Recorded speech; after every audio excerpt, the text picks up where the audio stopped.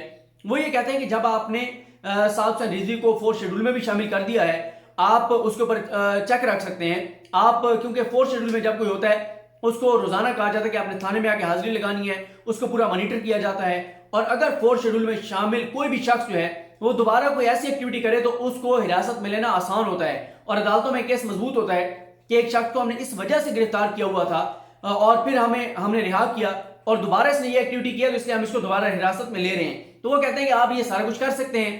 پھر دوسرا یہ ہے کہ ساؤتھ حسین رضوی گرفتار پہلے ہوئے، وہ جو سارا جو آپ سمجھیں کہ احتجاج ہوا تھا جس میں اس میں بھی پولیس کے جوانوں کی جانیں گئی تھیں، اور 3 پولیس کے جوانوں کو بتایا گیا تھا کہ وہ شہید ہوئے تھے اس میں. اور تحریک لبیک کے 6 کارکنان کا حکومتی سطح پہ اعتراف کیا گیا تھا. جب انٹرنیشنل میڈیا کے لیے پریس کانفرنس تھی اس میں 6 کا اعتراف کیا گیا تھا. ظاہر ہے تحریک لبیک کا دعویٰ مختلف ہے. اب بھی دیکھیں کیا ہوا.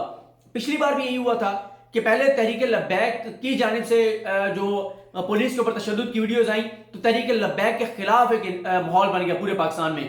اس کے بعد جب پولیس نے ریئیکٹ کیا اور تحریک لبیک کے کارکنان کی جانیں گئی تھی تو پھر ظاہر ہے تمام ہمدردیاں جو ہے وہ ان کے ساتھ چلی گئی تھی، یا بڑے پیمانے پہ، آپ تمام نہ بھی کہیں، بڑے پیمانے پہ ہمدردیاں ان کے ساتھ چلی گئی تھی. اب اس بار کیا ہوا؟ اس بار بھی یہی ہوا کہ پہلے ظاہر ہے ایک وہ شروع ہوا تو لوگوں نے کہا کہ یار یہ ہر سال یہ دھرنا لے کے آ جاتے ہیں، ہر سال یہ احتجاج کرتے ہیں. ایک کافی ریئیکشن تھا لوگوں میں. لیکن پھر 2 چیزیں ایسی ہوئیں. ایک تو ظاہر ہے تحریک لبیک کا جو ویڈیوز آئیں جو ان کے کارکنان پہ ظاہر ہے جو لاٹھی چارج ہوا، جو زخمی ہوئے اس وجہ سے. پھر دوسرا پولیس کی جانب سے غلط کیا گیا، پولیس اور حکومت کی جانب سے یہ غلط کیا گیا کہ جب 2 پولیس کے جو اہلکار ہیں جب وہ پولیس کی اپنی گاڑی کے نیچے آئے تو انہوں نے جو ہے اس کو یہ کہا کہ انہوں نے گاڑی کے نیچے دیا. بعد میں وہ وائرلیس جو پیغام سامنے آیا وہ مجھے یو ایس ایس سے ہمارے ایک بڑے اچھے مہربان ہیں، انہوں نے مجھے کہا کہ جب تک اس کا فورینسک نہیں ہو جاتا تو تب تک کیسے یہ کہا جا سکتا ہے کہ یہ پولیس کی ہی ہے. تو آپ کیسے کہہ سکتے ہیں؟ لیکن ابھی تک پولیس نے اس کو اس طرح سے اس کا ریبٹل بھی نہیں دیا، جس سے واضح طور پہ یہی لگتا ہے کہ، اور وہ ٹی وی چینلز پہ بھی چلی ہے وہ آڈیو، تو ٹی وی چینلز کو بھی نہ تو کوئی پیمرا کو نوٹس بھیجا گیا ہے نہ ریبٹل دیا گیا ہے. تو اس کا مطلب یہی ہے کہ وہ آڈیو بالکل درست ہے جو وائرلیس کی آڈیو ہے، جس میں اس میں بتایا گیا ہے کہ اوپر پل کے اوپر یہ جو جہاں پہ میٹرو چل رہی ہوتی ہے جب یہ اس طرح کے احتجاج ہو رہے ہوتے ہیں تو میٹرو کیونکہ بند ہو جاتی ہے، میٹرو والے پل کے اوپر پولیس کی گاڑیاں جو ہے وہ موو کر رہی ہوتی ہیں. ظاہر ان کو آسانی ہوتی ہے موو کرنے میں. اس کے اوپر وہ گاڑیاں موجود تھیں. وہ گاڑیاں جب انہوں نے دوڑائیں تو ان کی گاڑی کے نیچے ہی جو ہے وہ پولیس کے 2 اہلکار آئے. ظاہر ہے ان کی جانیں گئیں، وہ شہید ہیں اور وہ ڈیوٹی پر تھے. لیکن جب یہ دعویٰ کیا گیا اور یہ کہا گیا کہ وہ ان مظاہرین نے گاڑی کے نیچے وہ ایک یعنی اس کے ساتھ کہ طے شدہ منصوبے کے تحت اور ان کو نیچے دیا، تو ظاہر ہے اس وقت ذرا معاملہ ایک اور تھا. لیکن جب پتہ چلا کہ نہیں کہ اپنی گاڑی کے نیچے آئے تو پولیس کا اور حکومت کا موقف اس حوالے سے کمزور ہوا. پھر دوسرا یہ ہے کہ جب پہلے یہ تصادم ہو گیا تھا 2 پولیس والوں کی جانیں چلی گئیں، ادھر سے بھی جو دعویٰ ہے ان کا کہ ہمارے کارکنان کی جانیں گئیں.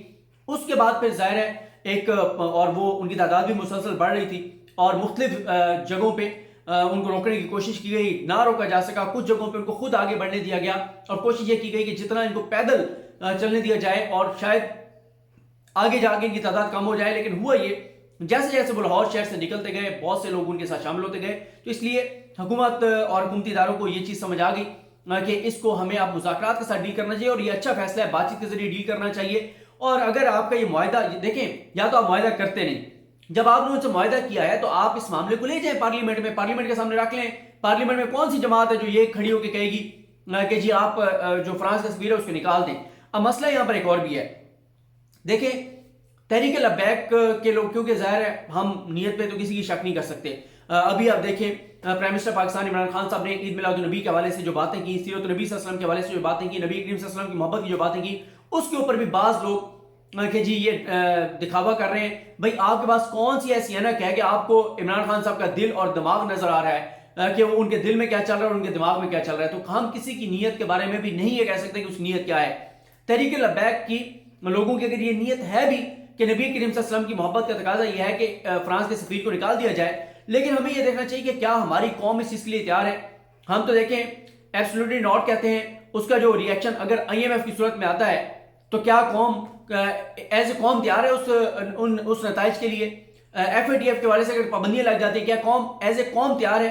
بھارت کے ساتھ جو ہے وہ یہ ایکسپورٹس اور یہ امپورٹس ساری چیزیں بند ہوئیں اور اس کے بعد پاکستان میں کئی چیزیں مہنگی ہوئی تو لوگوں نے چیخنا شروع کر دیا. تو مسئلہ یہ ہے یا تو ہم ایک قوم بن جائیں، ایک قوم کے طور پہ ہم یہ فیصلہ کر لیں کہ ہم نے یہ چیزیں کرنی ہیں، اس کے بعد ہمیں بھوکا رہنا پڑے ہم رہیں گے، اس کے بعد ہمیں جو ہے وہ سب لوگوں کو، سب پاکستانیوں کو جو ہے وہ اگر 8 گھنٹے کام کرتے ہیں 16 گھنٹے کرنا پڑا لیکن ہم کریں گے اور اپنے طور پہ ملک کو چلائیں گے. یا تو آپ ایسے کر سکیں قوم تو پھر تو ٹھیک ہے، لیکن قوم تو اس کے لیے ہمیں واضح طور پہ نظر آ رہا ہے کہ تیار نہیں ہے. ہاں یہاں پہ تو مسئلہ یہ کہ سیاست اتنی زیادہ ہوتی ہے. یہاں پہ تو دیکھیں جہاں پہ کسی کا قصور نہیں بھی ہوتا تو اس کو قصوروار ٹھہرا دیا جاتا ہے. اتنی زیادہ جو ہے وہ متشدد رویہ آ گئے ہیں سیاست میں.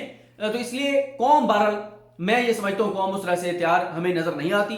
اگر کوئی بھی اس طرح کا ہوتا ہے صرف GSP سٹیٹس ہمارا ختم ہو جائے اور بہت ساری چیز ہو جائے تو قوم بہرحال یا تو پھر قوم تیار ہو جائے. تو باقی تحریک لبیک کے جو موقف ہے، تحریک لبیک ایک پولیٹیکل پارٹی ہے، وہ بالکل یہ ایجنڈا عوام میں لے کر جائیں کہ جی ہمیں ووٹ دیں اور ہمیں اقتدار میں لائیں. آپ ہمیں اقتدار میں لائیں گے تو ہم یہی چیزیں کریں گے اور اگر ان کو عوام ووٹ دیتی ہے اس پوائنٹ کے اوپر تو بالکل وہ کل کو حکومت میں آ کے اور کریں جو ان کا ایک اس حوالے سے موقف ہے.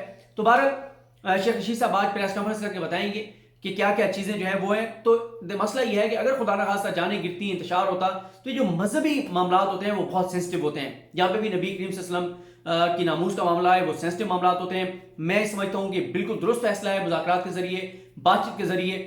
ظاہر ہے اس میں پرائم منسٹر پاکستان عمران خان صاحب آن بورڈ ہوں گے، ان کی اجازت کے بغیر یہ معاملہ نہیں ہو سکتا. تو میں یہ سمجھتا ہوں کہ جب پہلے ہی ہم یہ کہتے ہیں کہ جو کالعدم جماعت ہے ان کو ہم نے مین سٹریم میں لانا ہے، تو ایک ایسی جماعت جس کے ظاہر ایک پولیٹیکل اب ایک سیاسی حقیقت ہے، 22 لاکھ ووٹ لیے انہوں نے، تو 22 لاکھ ووٹ لیے تو ایک وہ ریئلٹی تو ہے. تو اس لیے میں یہ سمجھتا ہوں کہ یہ درست فیصلہ ہے. اللہ کرے کہ چیزیں جو ہے وہ دونوں طرف سے سمجھداری کا مظاہرہ ہونا چاہیے، دونوں طرف سے جو ہے وہ متشدد رویے نہیں ہونے چاہیے. ریاست کو بھی، ریاستی اداروں کو بھی دیکھنا چاہیے، ان کو بھی یہ دیکھنا چاہیے ان کو بھی اپنے موقف کے اوپر بہت سختی سے نہیں کھڑے ہونے چاہیے. جہاں پہ وہ سمجھتے ہیں کہ بعض معاملات میں کہ کوئی درمیان کا راستہ نکل سکتا ہے وہ نکالیں. اور باقی جو صاحب سے رضوی صاحب ہیں ان کی رہائی کے حوالے سے بالکل اگر اب حکومت ان کو رہا کرنے جا رہی ہے تو ان کے اوپر چیک رکھیں. عدالت نے بھی اپنے فیصلے میں لکھا ہے کہ آپ ان کے اوپر پورا مانیٹرنگ کر رکھیں، چیک رکھیں. اگر کل کو وہ قانون ہاتھ میں لیتے ہیں تو آپ بالکل ان کو گرفتار کر لیں. ابھی تو آپ کیا کر رہے ہیں؟ آپ کہتے ہیں کہ اگر ہم نے ان کو چھوڑا تو یہ کر سکتے ہیں. بھائی ابھی کیا تو نہیں ہے نا، آپ پہلے کیسے ازیوم کر سکتے ہیں؟ تو یہ ایک اچھا فیصلہ ہے. اللہ کرے کہ چیزیں جو ہے وہ منگل تک چیزیں جو ہیں وہ بہتر انداز سے اپنے جو ہے وہ سلوشن کی طرف جائیں اور پاکستان میں اس طرح کی صورتحال نہ ہو دوبارہ، جس طرح کی صورتحال ہمیں دیکھنے کو ملی، جس طرح سے سڑکیں بند ہوئیں، جس طرح سے خوف و ہراس تھا. اور وہ لوگ میں نے دیکھا ہے بہت سارے لوگ جو پہلے TLP کے مخالف ہوا کرتے تھے، TLP کے خلاف بات کیا کرتے تھے، کہتے تھے کہ مذہبی طور پر متشدد ہیں، یہ ہیں. آج میں دیکھ رہا ہوں کہ وہ TLP کے بہت بڑے حامی بنے ہوئے ہیں، پروموٹ کر رہے ہیں TLP کو. اس کی وجہ TLP سے محبت نہیں ہے، TLP سے تو وہ نفرت کرتے ہیں. مذہب کے جو بھی قریب ہوگا، ایک پورا طبقہ ہے وہ مذہب کے قریب جانے والوں سے نفرت کرتے ہیں. وہ جو بھی آگے میں چیزیں نہیں کہتا، لیکن TLP کے حق میں وہ بات اس لیے کر رہے تھے کہ ان کو یہ توقعات وابستہ ہو گئی تھی کہ TLP نکلی ہوئی ہے، TLP کے کارکنان نکلے ہوئے ہیں، خدا نخواستہ جانیں گریں گی، لاشیں گریں گی، خون بہے گا، آگ لگے گی، انتشار ہوگا اور عمران خان گھر چلا جائے گا. عمران خان کے بغض اور نفرت میں وہ TLP کو پروموٹ کر رہے تھے، ورنہ وہ TLP کے کوئی حامی شامی کوئی نہیں ہے، نہ ہی وہ TLP کو پسند کرتے ہیں. اللہ تعالیٰ پاکستان کو اپنے حفظ و امان میں رکھے. اللہ کرے کہ چیزیں جو ہے وہ بہتری کی طرف جائیں. مجھے اپنی دعا میں یاد رکھیں. الکریم ہم سب کا حامی ناصر. اللہ حافظ.